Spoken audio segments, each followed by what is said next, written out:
My message to the losers: losers, look in the mirror. No? Well, maybe you should. Sorry. Well, that's my feeling.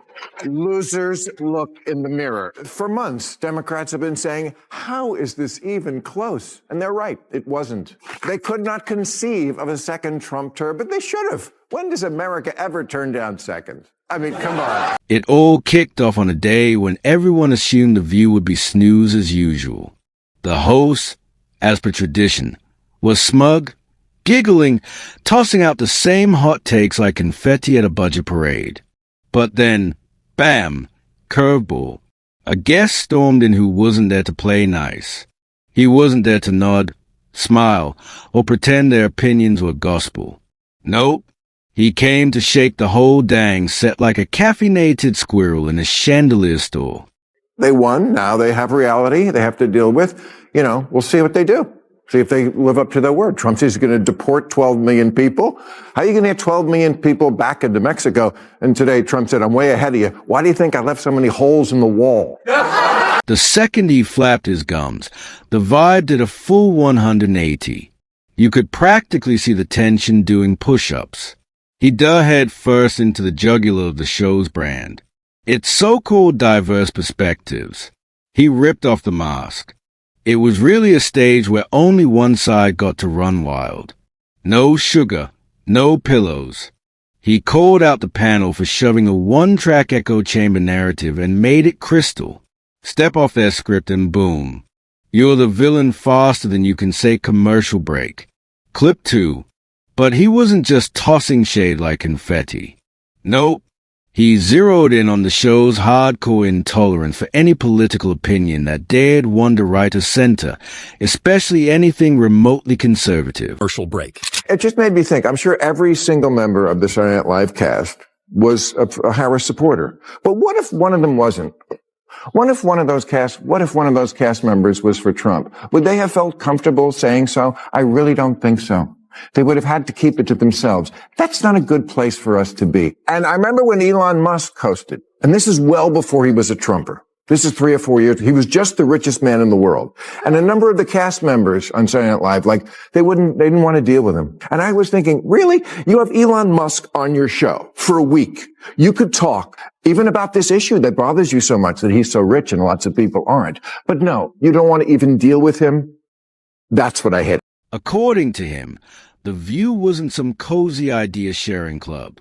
Nope. It was a non-stop echo chamber recycling the same opinions like a broken mixtape. And man, did that sting. Harris would be the first woman president, first black woman president, and first Asian president. But I don't vote for who will be the first. I vote for who will win. And for whatever reason, Harris has never been popular. You can count the number of delegates she won in the 2020 primaries on one hand, as long as that hand has no fingers. Sometimes life isn't fair. It's not fair that she's not popular. She's intelligent and accomplished, and in fact was put in charge of the border. And look at how... Okay, bad example. Because here's where The View really started sweating. After exposing the show's pretend diversity of thought, he didn't pull a reverse. Nope. He cranked it up to 11. He locked eyes with the camera, scanned the audience like a hawk on espresso, and dropped a line that froze the room solid. Losers need to look in the mirror. Not a fuzzy jab. This was a full-on missile aimed at liberal media types who throw tantrums when election results don't suit their taste. Whoopi Goldberg, who, by the way, I hope is still a friend, we can disagree with each other, should not be canceled or put off her show, as much as I totally disagree with her crazy statement. Free speech. She should be there. She shouldn't get a timeout. Not every single thing has to be for everybody. Right. We can have platforms that have stuff on them that not everyone on that platform or who consumes stuff on that platform enjoys. And The View is a particularly weird place to do it. Robert Walters invented it a long time ago, but it's The View. Well, that's the problem in America. There is one view, right, and one that's clearly true opinion, and everybody else can go sit in the corner. He dove into the chaos, pointing out the collective head-scratching and outrage when Trump's popularity shot back up. The View's hosts, like half the media universe, couldn't wrap their heads around it. But instead of looking in the mirror, instead of wondering if maybe, just maybe, they'd missed something, they kept wagging fingers like toddlers blaming the dog. That was his target. Then came the zinger. He likened the denial to refusing to see reality with their own eyes. Apparently, they never imagined Trump would get a second shot because they were trapped in their own echo chamber, bouncing off opinions like a pinball with no exit. They're going to sometimes have a very different opinion. And the answer is not to make them sit in a corner for 2 weeks. That is insulting. It's so insulting to make a 65-year-old, the person at ABC News said, I've asked her to take time to reflect and learn about the impact of her comments. Reflect. How insulting for someone of her age, who's a sophisticated person. The whole point of free speech is we don't need free speech when we're right, when everyone agrees with us. We need free speech when we're wrong. We need free speech to make mistakes. We need free speech to say really unpopular things. And one of the reasons I'm always proud to come on this show, and I suspect you feel the same way, Catherine, is this is the only space left on television where people can speak freely and not be terrified, right? He quipped that America rarely says no to a sequel, movies, presidents, you name it. The second he said it, you could almost hear the host's brain short-circuit. They weren't ready for someone unafraid to voice what half the country was thinking. And they definitely weren't ready to hear that maybe the winners they fancied themselves as were really just dodging reality. Then the tension dialed up. The View's panel, scrambling to regain control, lobbed one of their go-to grenades, immigration.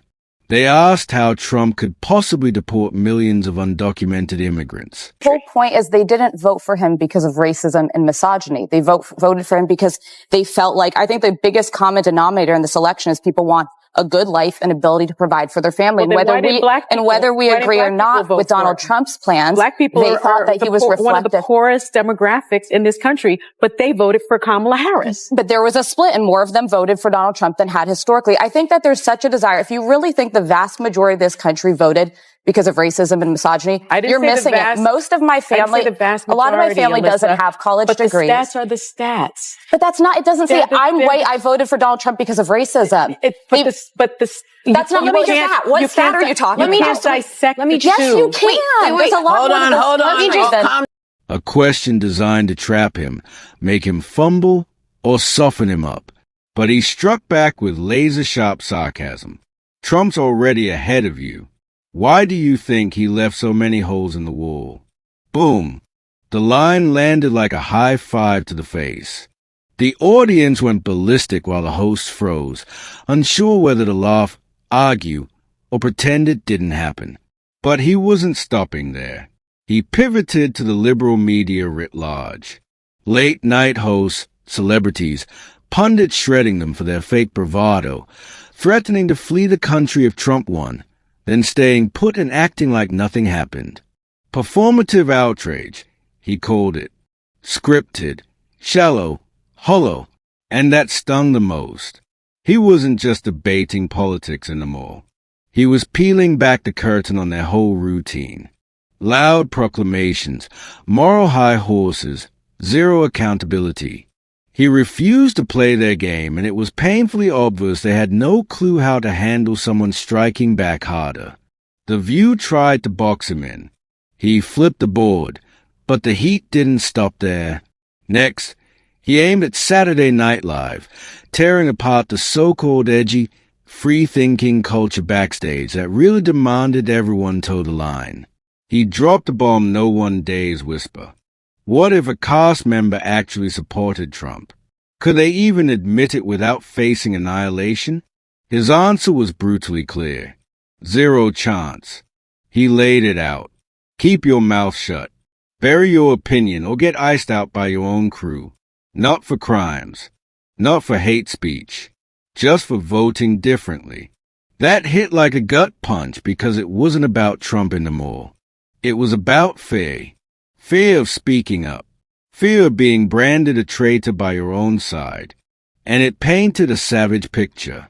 A place that preaches expression, but only if you're reciting the approved lines. He even brought up the Elon Musk SNL saga.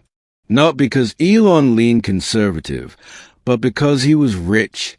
Cast members protested, refused to perform. Some barely showed up. He called it what it was. Childish, smug, a wasted chance to actually talk to someone influential just because of bias. Then he unloaded. You're brats. You're snobs. And people are sick of it. The silence that followed screamed louder than any clap. Next came the moment that really rattled the View.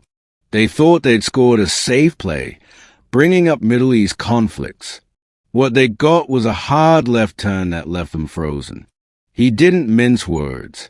The View wasn't ready for straight talk, no careful phrasing, no soft sympathy, just blunt facts. One host tried to argue, but he shut it down instantly. The audience cheered, but the table dead silent. And that silence wasn't awkward. It was a revelation. For a show built on arguments, they had nothing. No counter, no clever retort. He wasn't just tossing opinions. He was exposing how shallow the debate really was. He wasn't asking anyone to pick a side. He was demanding honesty. And when honesty hit the room froze. The tension so thick you could slice it with a butter knife. Yet, he pressed on. He brought up one of the View's most controversial moments when a co-host got suspended over a network-disapproved statement. He didn't flinch. Sure, her comment was wild, he admitted. But cancel her? No way. She shouldn't be pulled off the air. The room shifted again. Now he was defending someone he disagreed with. Not out of liking her words, but out of principle, free speech. That move alone was nuclear on a show that's practically the poster child for cancel culture. He tore into the absurdity of telling a grown woman in her 60s to reflect and learn about the fallout from her comments. His voice dripped with sarcasm as he mocked the network's decision. What impact? There aren't Neos waiting for the green light from the lady on The View. He wasn't defending the comment itself. He was defending the right to speak without getting treated like a misbehaving kid. And in doing so, he made The View look exactly like what they claimed they are not. A place where one wrong sentence gets you booted. The message was simple. Free speech isn't just for the opinions we like. It's for the ones we don't. Then he zoomed out, hitting an even bigger target. The illusion of freedom in today's media. We don't need free speech when we're right. We need it when we're wrong, he said. And you could feel that line land in the room like a gut punch. He explained that real freedom means making mistakes, saying unpopular things, and still being allowed to speak. He even praised the very show he was on, not The View, for being one of the rare spots left on TV where people could voice their thoughts without fear. A place where you could be wrong, challenge ideas, and not be thrown into fire for a different take. Then came the ultimate comparison. Have you ever seen anything like that on The View? The answer didn't need to be said. Everyone watching already knew that level of honest disagreement doesn't exist there. On The View, dissent isn't just uncomfortable, it's dangerous. Step out of line and you're gone. Say something unpopular and you're shamed into silence. And that was exactly what he was exposing. A show calling itself The View while shutting down anyone with a different perspective. Not criticism. Cold, unfiltered exposure of how the show really operates behind the polished smiles. He dug deeper right into the heart of The View's happy talk facade. He brought up the 2020 election and the media's obsession with blaming Trump's support on racism and misogyny, a narrative endlessly repeated by the panel as if no other explanation could exist. He smashed that wall with one simple truth. People just wanted a better life. Trump supporters weren't necessarily motivated by hatred. They were struggling financially, emotionally, socially. Sound bites didn't matter.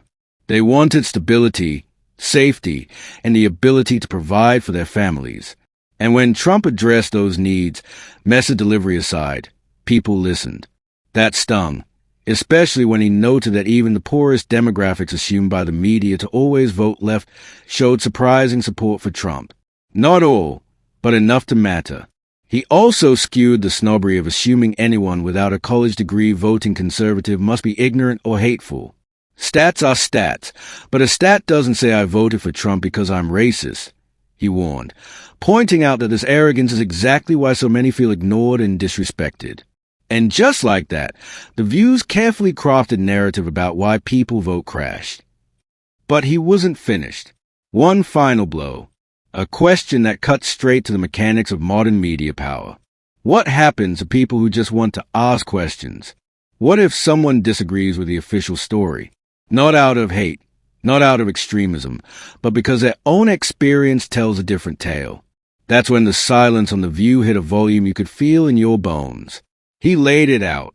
This refusal to even hear opposing thoughts has seeped through every layer of left-leaning media. He ripped into the one true opinion mindset where anything outside the approved script gets shoved into a corner. Then with a smirk, he zeroed in on the show's name. It's called The View, not the facts. You could hear the air whoosh out of the room. And he wasn't wrong. He reminded everyone that when Barbara Walters created The View, the idea was to gather women from all walks of life for honest conversation. Now, one perspective on repeat. Step out of line and you're treated like a virus. He dropped real examples. Hosts sidelined. Guests shouted down. Segments cut short when things got uncomfortable. And above all, the suffocating pressure to agree to perform agreement even when it feels fake. Then he asked a question. No one dared. What does that do to the audience? Millions tune in expecting dialogue, maybe even a clash of ideas, and instead get recycled conclusions wrapped in different faces. Challenge it and you're met with laughter, eye rolls,